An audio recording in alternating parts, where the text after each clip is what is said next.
This is the story of Snow White and Rose Red, and it all began once upon a time.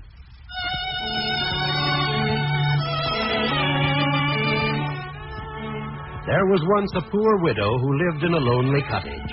In front of the cottage, in a beautiful garden, stood 2 rose bushes, one of which bore white roses and the other red roses. The poor widow had 2 little girls who were just as lovely as the flowers in her garden. So she called one Snow White and the other Rose Red. They were as good and happy, as busy and cheerful as ever 2 children could be. Only Snow White was more quiet and gentle than Rose Red. Rose Red liked to run about in the fields and forests looking for flowers and catching butterflies. But Snow White sat at home with her mother and helped her with the housework or read to her when the work was done.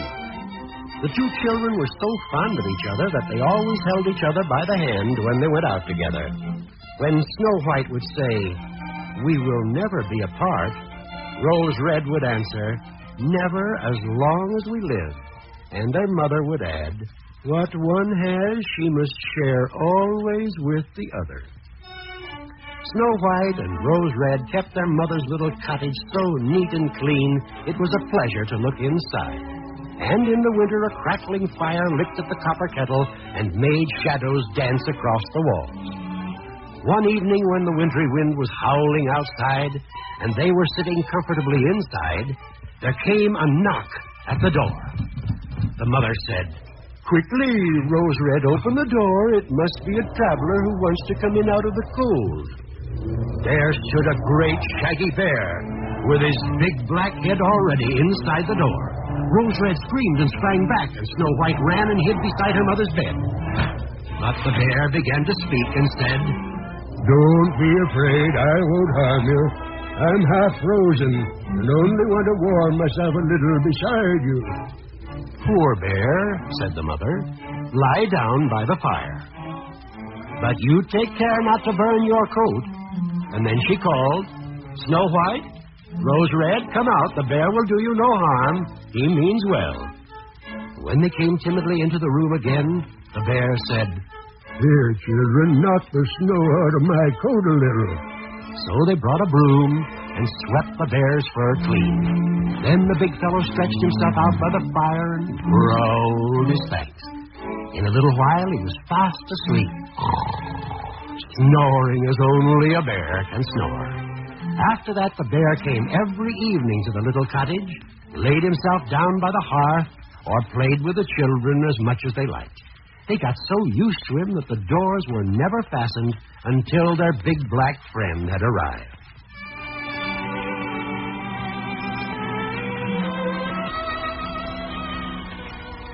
When spring had come and the hills and meadows were green, the bear said one morning to Snow White, "Now I must go away and cannot come back for the whole summer." But Snow White wanted to know why. "Where are you going then, dear bear?" "I must go to the forest and guard my treasures from the wicked dwarfs. In the winter, when the earth is frozen hard, they have to stay underground because they can't work their way through. But now, when the sun has warmed the earth, they break through it and come out to pry and steal. And whatever they take away is never seen again." Snow White was very sorry the good bear was leaving, but she understood that somebody had to guard against the dwarfs. A short time afterward, the mother sent her children into the forest to get firewood. There they found a big tree lying on the ground, and close by the trunk something was jumping backward and forward in the grass, but they couldn't quite make out what it was. When they came nearer, they saw a dwarf with an old, withered face and a beard a yard long. The end of the beard was caught in a crack in the tree, and the little fellow was jumping backward and forward like a dog tied to a rope. He glared at the little girls with his fiery red eyes and shouted, "Why do you stand there? Can't you come here and help me?" Rose Red asked him what had happened. "Well, nothing's any of your business, you silly little goose. And I was trying to split some wood for cooking, and I got my fine beard caught in the split. Pull it out for me this minute." The children tried as hard as they could, but the beard wouldn't budge. "Just a moment," said Snow White suddenly. "I think I can help you." And she pulled her scissors out of her pocket and cut off the end of the beard. As soon as the dwarf felt himself free, he grabbed the bag that lay among the roots of the tree and lifted it up, grumbling to himself. "Rude people to cut off a piece of my fine beard. Bad luck to you." And then he swung the bag upon his back and went off without even looking back at the children. But Snow White and Rose Red had seen something amazing. They had seen that the bag was full of gold. Sometime after that, Snow White and Rose Red went to catch some fish in the brook that ran through the meadow. As they came near the brook, they saw something like a large grasshopper jumping toward the water as if it were going to dive right in. They ran to it, and they found it was the dwarf. The little man had been sitting there fishing, and unluckily the wind had twisted his beard until it was all tangled up with the fishing line. Just then a big fish had snapped at the hook, and the feeble little dwarf hadn't been strong enough to pull it out. As the children came up to him, the fish was pulling him right into the water. The girls had come just in time. They held onto his coattails and tried to free his beard from the line, but all in vain. Nothing was left but to bring out the scissors again and cut off part of the beard.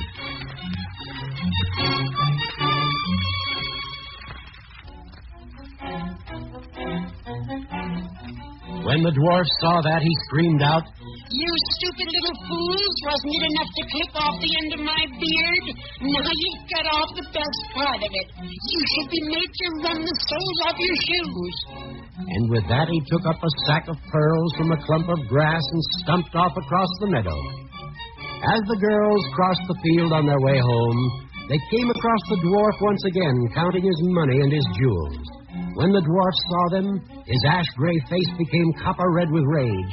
"Why do you stand there with your silly mouths open, you donkeys, you toadstools, you stupid, simple-minded..." He was going on with his chattering when suddenly behind him there was a loud growl. A mean little fellow spun about, and there, trotting toward them out of the forest, came a huge black bear. The dwarf jumped up in fright, but he couldn't get to his cave because the bear was already too close to him. Then, in the fear of his heart, he cried, "Dear Mr. Bear, spare me. I'll give you all my treasures. Look, the beautiful jewels lying there. Grant me my life, and take those two wicked little girls instead. If you must eat somebody, eat them."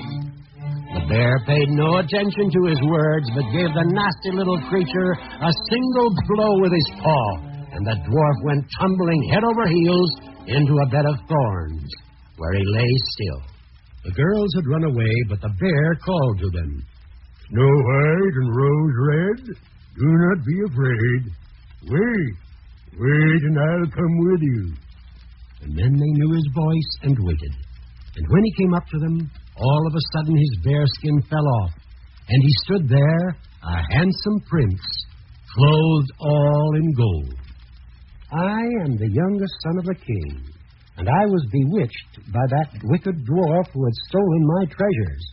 For 2 years, I've had to roam about the forest as a savage bear until I was freed by his death. Now he's punished, and I am my own self again."